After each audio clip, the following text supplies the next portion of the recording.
From Faith Forward Media, this is Healthcare Musings. I'm Dr. Hassaballa. Okay, so we're going to talk about metabolic acidosis. So, how do you diagnose metabolic acidosis? ABG,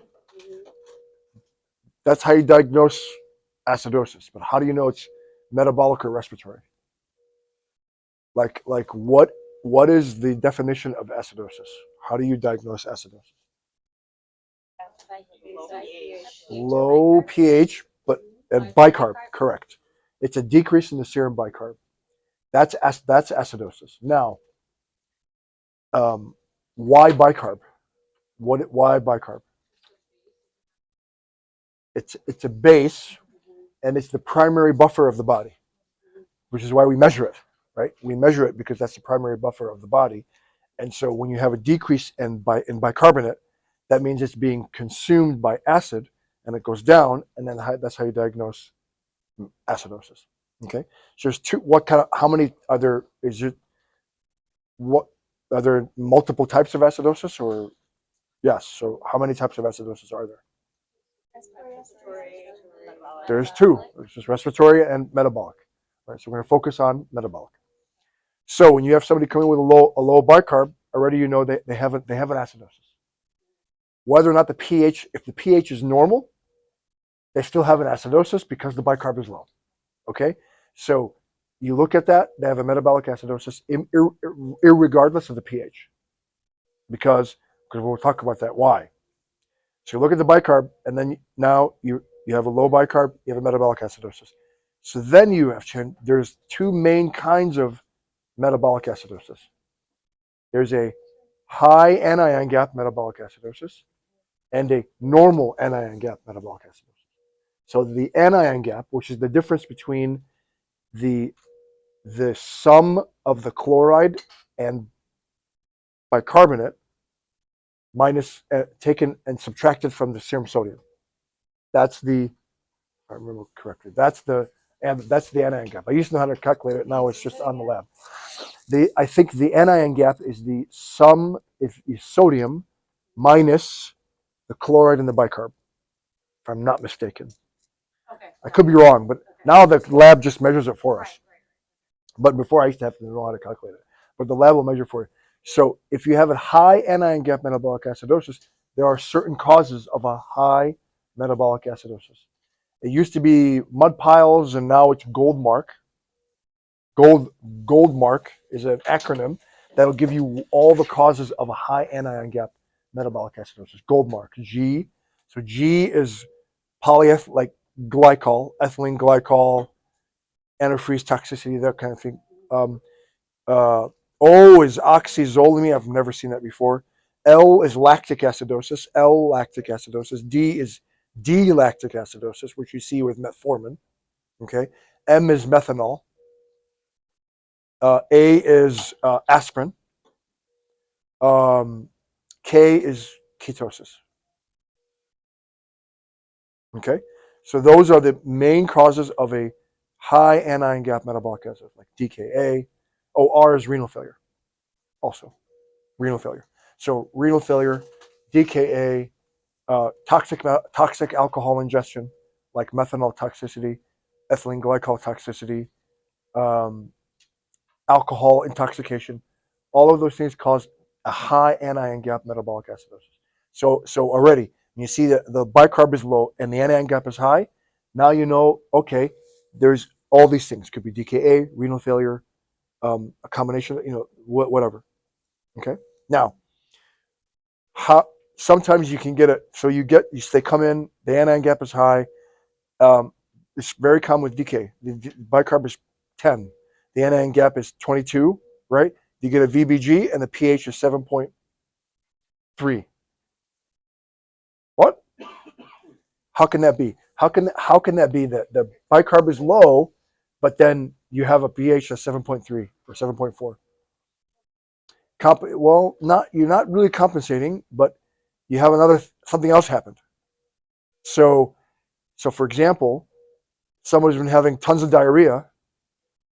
Okay, tons of vomiting, not diarrhea, vomiting because of the DKA, so they lose all that acid in the stomach.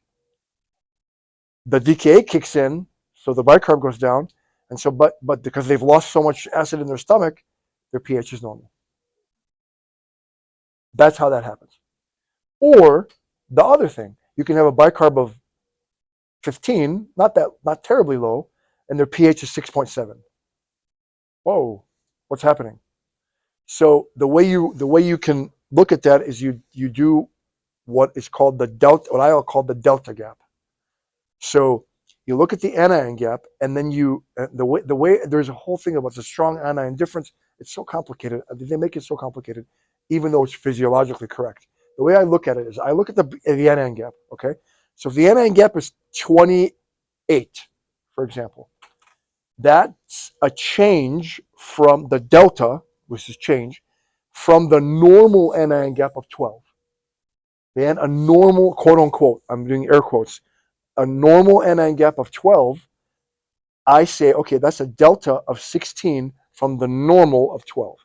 I take that 16 and I add it back to the bicarb. So let's say the bicarb is, say, 10, and the anion gap is 28. I add the 16 back to the 10. The corrected bicarb is 26, is normal. That means this is a pure metabolic acidosis. The other thing is if you get a delta gap of 16 and you add it to the bicarb and it only goes up to 15, so the bicarb comes in at 5, or the bicarb comes in at 3, and then the corrected bicarb is 19, that means they have an underlying acidosis to begin with, and then they developed an acute metabolic acidosis on top of their non-gap acidosis. So the delta gap will tell you, is there more than one acid-base disorder or not?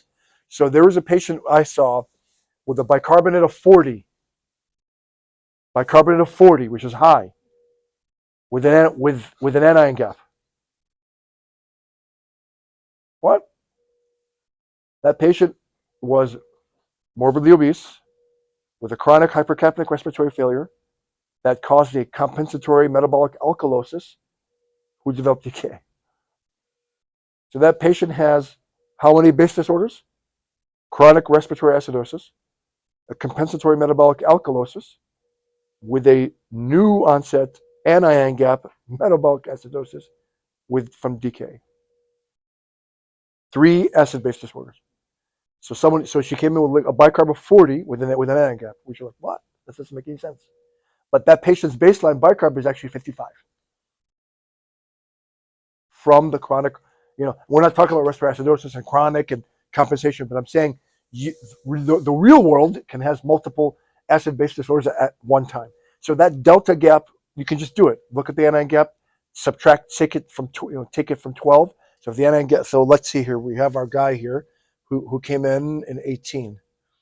Okay, so when he first came in, all right, his pH is 6.98.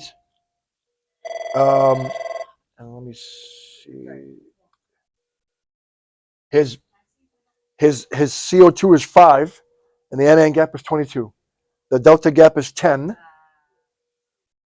right, from 12. And if you add that to the CO2, the corrected bicarb is 15. So he came in already with so at baseline he had an acidosis before developing the DKA, and then he developed the DKA on top of it. Now, back 4 years ago, he did not have any acidosis, but now, I mean, his pH was 6.98 when he came in, but the anion gap is only 22. It's not that high. So this is somebody with 2 acid-base disorders. He has an anion gap acidosis for the DKA, but he also had a non-anion gap acidosis on top of it. My guess is he has a renal tubular acidosis from his diabetes. That's one of the causes of a non-gap acidosis. Does that make sense?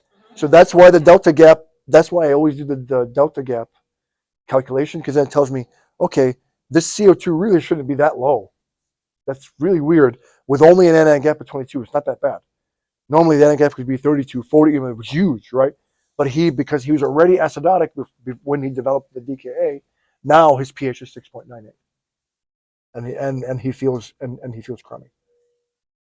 So that's really basically it about metabolic acidosis. So first thing, low bicarb, you have an acidosis. Whatever the pH is, you know you have a metabolic acidosis. So then you say, okay, what's the anion gap? The lab tells us 22, 18, 19, 38, whatever it is. Then if you want to know, okay, is this a pure metabolic acidosis or is there a mixed acid-base disorder? Then you do the delta gap. You take 12 out of it. You add that difference to the bicarb, and then it'll be the corrected, quote unquote, air quotes, bicarb, and it'll say, oh, this patient has an underlying metabolic alkalosis, and then they developed a metabolic acidosis. Questions? So that's why ABG is not necessarily correct, because you can have other things that can affect the ABG. And I've seen so many DKAs with an anion gap acidosis that have a normal pH, and frequently it's because they've been vomiting all day. So the vomiting causes a metabolic alkalosis, right? Because you're vomiting all that acid, so you have a metabolic. You lose all that hydrogen, so your bicarb goes up. Okay, and so it's very common that they're vomiting. Because they have DKA, then they're in DKA. They have an anion gap like 28, but the pH is normal, and they're like, how come? Because they've been vomiting, so they have a metabolic alkalosis on top of a anion gap metabolic acidosis. Patients with DKA, they look frightening. They look scary, right? Because they're breathing so deep, and that's good. You want them to do that. You do not want to stop that. Okay, for that patient with a 6.98, you tube him. Now you stop the respiratory compensation. You stop the respiratory compensation, and then they arrest. Because that pH of 6.98 goes to 6.6. And then you go into PEA. So that's good. That scary Kussmaul's breathing that looks frightening is exactly what's saving that person's life. Right? Look, they always do venous ABGs, but the PCO2 was 18 when he came in. It's low. I bet you the ABG, if they did an ABG, the PCO2 would be 12, 15. I would not stop them breathing. Now, the only time I would think about intubating somebody with DKA is if they're obtunded and they cannot maintain a patent airway. In that case, I'd give that patient ketamine, because ketamine does not they don't stop breathing on ketamine. But if you give them propofol sucks or propofol rock, you'll kill them. 100%. And I've seen it before. Gave them ketamine and intubated them. Would you just let them breathe on their own? 100%. 100%. Exact. Yes. If they want to breathe 40 times a minute, yes. Good. So you're just gonna have the tube there. 100. Yeah, because they're protecting their airway. But I'm letting they need to breathe fast. They need to breathe. They need to get out the CO2. But if somebody comes in and that's why my top 5 rules in the ICU are: don't panic, don't panic, don't panic, don't panic. When you come and they see you, if you know the physiology, oh, okay, they're like that because they're so acidotic from the DKA, and they probably have a lactic acidosis on top of it because they're so dehydrated. Let them do that. It looks scary, but that is saving their life. Give them the insulin, give them the fluids, and that magically the breathing will get better. But if you rush in to intubate that person because they look like they're breathing so bad and you don't understand the physiology, that's where you kill people. Because again, you terminate the respiratory compensation, and the pH that was 6.9 or 6.8 goes down to 6.6. The heart can't handle it. Then they give them propofol on top of that, which is cardiotoxic. Heart's like, I'm done. And I go, you're going to PEA. Why? That's when you panic. That's why the top 5 rules of the ICU is don't panic. For me, don't panic. Calm, relax, understand what's happening, and treat the underlying cause, and the breathing will magically improve. They look very frightening when they first come in. Relax. Same thing with aspirin toxicity. When someone overdoses on aspirin, it's the same thing. They have a metabolic acidosis, and they're breathing fast to compensate. They can breathe. I saw a patient who breathed the PCO2 down to 0. Like literally the PCO2 was 0. That's how much they're breathing. Good, great. I want them to breathe like that. I do not want them to stop breathing. Now, the only thing I would intubate is if, like, literally they're become so obtunded, which sometimes you can have in DK. They're so obtunded that they can't maintain a patent airway. But other than that, more than that, they're talking. They're just, I can't breathe. Yeah, yep. It's because you're DK. Relax, calm. We will make you feel better in a few hours, and they do when the acidosis goes away, and then they have no reason to breathe like that. So, clinician panic kills people. You gotta calm, you gotta relax. And you gotta use you understand the physiology so that we can treat people. So relax with DK. It's one of the easiest critical illnesses to treat. Though there are bad ones with cerebral edema, and but thank God we haven't had that in a very, very, very long time. Questions? Does that make sense? That makes very, just break it down, and just know that whatever the pH is, you have a low bicarb, they have an acidosis from whatever reason, not GAP, non-GAP, and then, cool, y'all. Awesome. Thank you for listening. Sign up at healthcaremusings.com to get every episode delivered directly to your email, and please don't forget to leave a 5-star review. Thank you so much.